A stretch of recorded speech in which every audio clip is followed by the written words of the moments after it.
Pues, muy buenos días. Hoy vamos a hablar sobre la columna cervical y una patología, bueno, es fractura, es la fractura de Jefferson y esa fractura es específica de una vértebra. Esta fractura es muy rara, pero es interesante, así que comenzamos.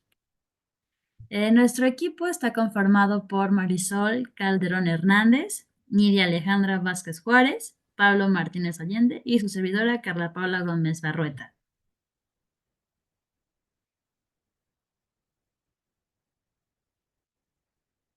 Pablo, tu micrófono. Lo siento. Buenos días. Yo les voy a hablar de la columna cervical, específicamente de la anatomía. Para comenzar, hemos preparado un video para irlos introduciendo un poco de lo que veremos en el tema. Bienvenidos a este recorrido por la columna vertebral, la estructura principal que sostiene nuestro cuerpo. Vamos a explorar sus distintas secciones y funciones. Comenzamos con las vértebras cervicales, las 7 primeras de la columna, que soportan el peso de la cabeza y permiten el movimiento del cuello. Seguimos. Bien, la columna vertebral estará compuesta de una columna cervical y torácica. Es aquella que formará un esqueleto axial del cuello del dorso, cuya función primordial será el punto de estabilidad, asimismo de proteger la médula espinal y al sistema nervioso que emanen de ella. En totalidad tendremos 33 vértebras. Las primeras 27 vértebras serán las encargadas de dar movilidad al cuerpo. El 75% de estas estarán conformadas por vértebras y el 25% por disco intervertebral. Aquí una observación. Cuando se llega a la etapa adulta, hay pérdida de altura por la degeneración del disco intervertebral y se le conocerá con el nombre de discartrosis. Siguiente, por favor. Las funciones de las vértebras. Una vértebra típica estará compuesta por un cuerpo vertebral, un arco vertebral y 7 apófisis. El arco vertebral, su función será rodear el foramen vertebral y estará formado por un pedínculo y una lámina a cada lado. Los pedículos presentan una escotadura vertebral superior e inferior, que al combinarse con las vértebras crean los forámenes, es decir, agujeros de conjunción. Las 7 apófisis se dividen en dos transversales, una espinosa y 4 articulares. Entre ellas encontraremos carillas, que están recubiertas por cartílagos. Estas apófisis articulares limitan y facilitan los movimientos, dependiendo de su orientación en cada región de la columna.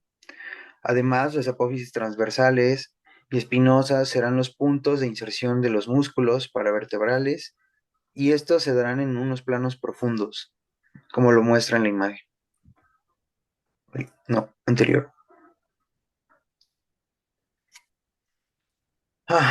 Las vértebras cervicales encontraremos un cuerpo vertebral mucho más pequeño y más ancho de lado a lado que de adelante hacia atrás. Es decir, la cara superior tendrá una forma cóncava, mientras que la cara inferior será convexa. El foramen vertebral será grande y de forma triangular. Tendrán apófisis transversas, por donde ellas pasarán las arterias vertebrales, excepto en una vértebra, que será C7, donde el agujero estará presente, pero la arteria no podrá atravesar la misma. La apófisis espinosa de C3 a C5 son cortas y bifurcadas. La C6 será larga, pero no a excepción de la C7, que aún es más larga. Y pues como referencia les puedo dar unas imágenes de las visiones lateral, anterior y posterior para que visualicen un momento. y enseguida proseguiremos con mi compañera Carla. Bueno, yo voy a hablar sobre la columna cervical en la parte de biomecánica. La biomecánica cervical se centra en el análisis del funcionamiento del cuello, que su estructura combina movilidad, estabilidad y protección. Está formada, uy, ¿por qué se me fue? Está formada por 7 vértebras, como ya lo habían dicho, que trabajan en conjunto con músculos, ligamentos y discos intervertebrales para soportar el peso de la cabeza. Eh, entonces, soporta el peso de la cabeza y puede soportar de 5 a 6 kilos, pero si nosotros estamos en flexión viendo el teléfono, puede soportar las cervicales hasta 27 kilos. También permiten el movimiento y protegen a la médula espinal y a los nervios. Acá tengo un modelo anatómico de la columna vertebral y la parte que nos interesa es esto y es como lo que nos había dicho nuestro compañero Pablo, de que también se protege a la médula espinal, con sus raíces nerviosas. Puntos importantes en el movimiento. Las vértebras cervicales, C1 que es el atlas y C2 que es el axis, son esenciales para el movimiento y son específicos para la rotación. Ellos dos no tienen discos intervertebrales, lo que hacen que tengan más movimiento, pero no son buenos para la amortiguación porque no tienen justamente el disco. De C3 a C7 permiten el movimiento de flexión, extensión, inclinación y rotación del cuello.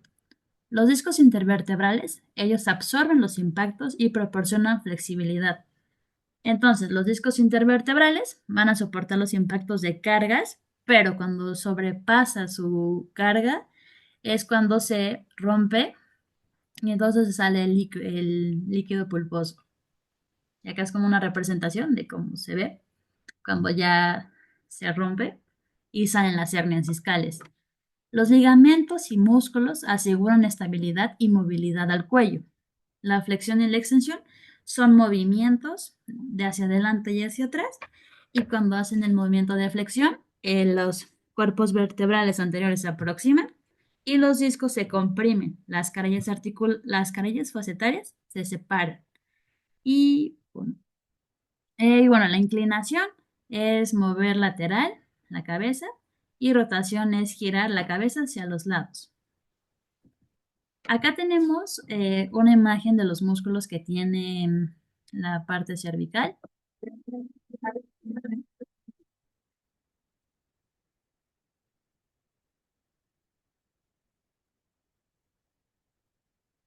Son muchos, por lo mismo que todo es un conjunto de movimientos.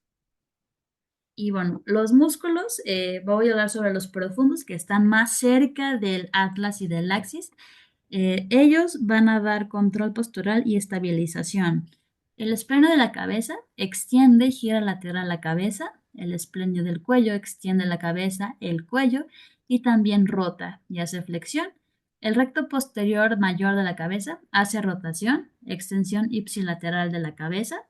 El recto posterior menor de la cabeza extiende la cabeza del cuello.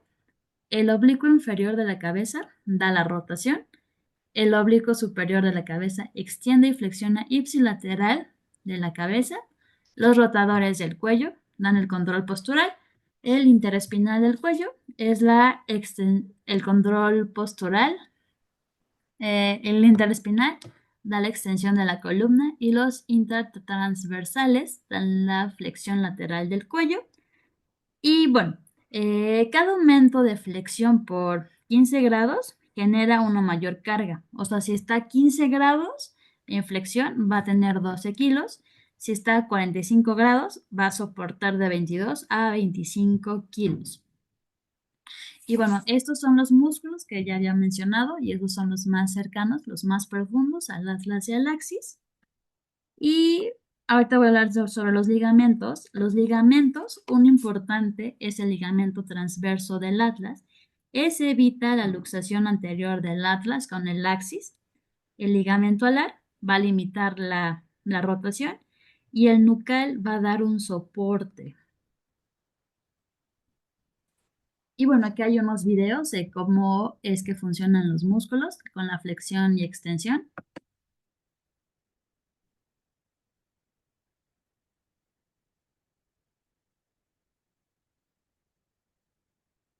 aquí sobre cómo va a lateralizar.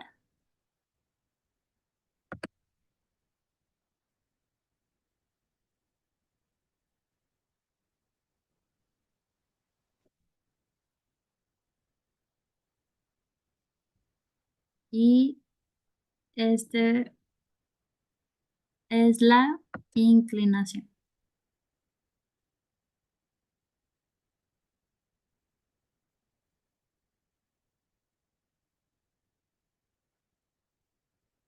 Los grados de movimiento de C1 va a dar una flexión de 5 grados, extensión de 10, rotación va a ser escasa, su flexión lateral va a ser de 5, de C1 a C2 su flexión es de 5, su extensión es de 10, su rotación axial es de 40 a 45 grados, su flexión lateral es escasa. En la región intracervical de C2 a C7 su flexión es de 35 grados, su extensión es de 70, su rotación axial es de 45, su flexión lateral es de 35, su región cráneo cervical es de 45 a 50 grados, de extensión 85, rotación axial de 90 y flexión lateral 40.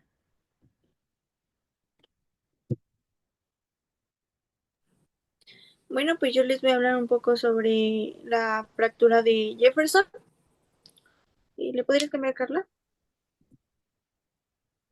Bueno, en sí las fracturas, bueno, como nos comentaban mis compañeros, pues dicen que la columna cervical es lo que nos da estabilidad a la cabeza. Entonces, las fracturas de Jefferson ocurren cuando pues una fuerza axial pues se aplica en la parte superior del cuello. Esto es lo que provoca que pues la primera vértebra, que es el atlas o también conocida como C1, se quede como atrapada entre dos superficies óseas. Eso pues se comprime la superficie de la angulación del axis y los cóndilos occipitales.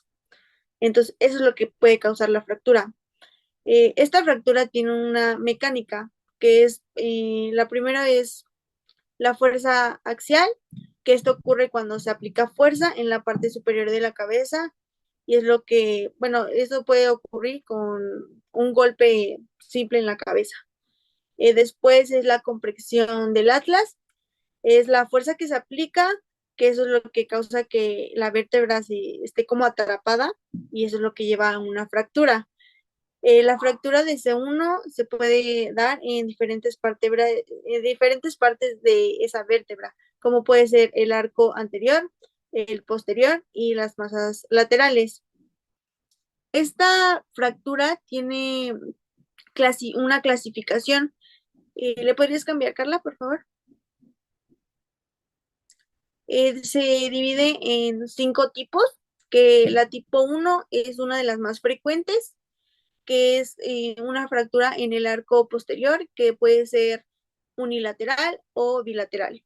El tipo 2 es una fractura aislada del arco anterior y esta también puede ser como la tipo 1, unilateral o bilateral.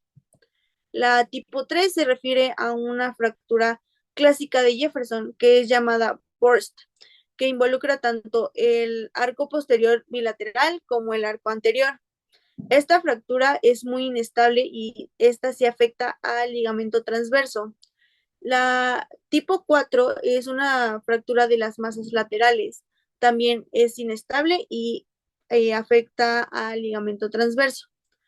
La tipo 5 se refiere a fracturas de ambulsión.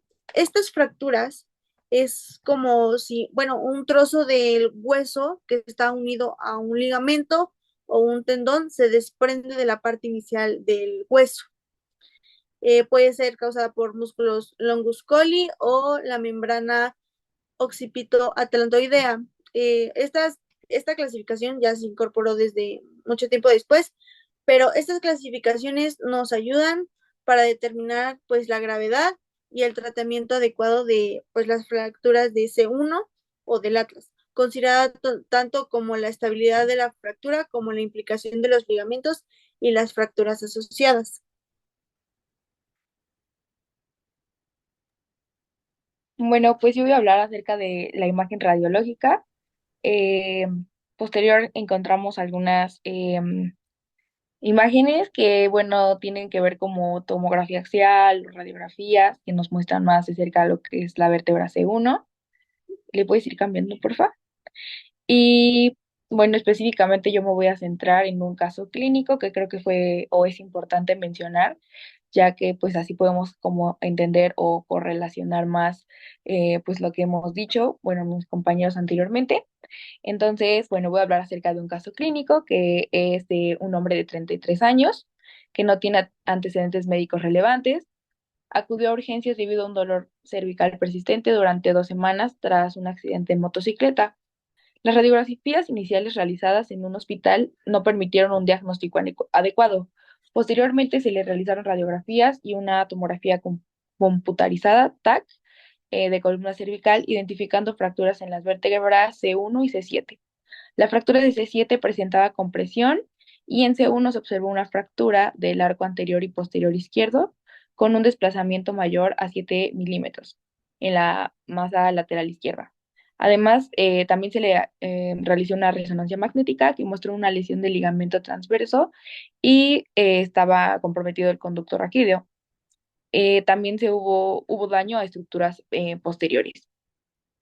El tratamiento para este paciente consistió en una cirugía compleja con un abordaje cervical posterior, en donde se le colocaron tornillos poliaxiales y se realizó una reducción de C1 con una barra transversal. Se instrumentaron las masas laterales de C6, C7 y T1 y se realizó una laminectomía en C7 y un abordaje cervical anterior. Perdón, con una malla y un injerto óseo y una placa cervical anterior. Para las fracturas inestables del atlas se realizó esta técnica en el paciente que consistió en un abordaje posterior y estabilización a masa cervical, masas laterales de C1, junto con una barra transversa presentando una adecuada reducción del trazo de la fractura. Es importante, bueno, recalcar que las lesiones de la columna cervical superior comprenden un 25% de las patologías traumáticas y las del Atlas son menos frecuentes, pero pues también se dan. Entonces, el objetivo del tratamiento quirúrgico fue la adecuada reducción y estabilización que permitieron al paciente conservar sus grados de movilidad, que pues obviamente son necesarios para una buena calidad de vida y pues es importante recordar que los estudios de imágenes son cruciales para determinar el tratamiento posterior que se le va a aplicar al paciente.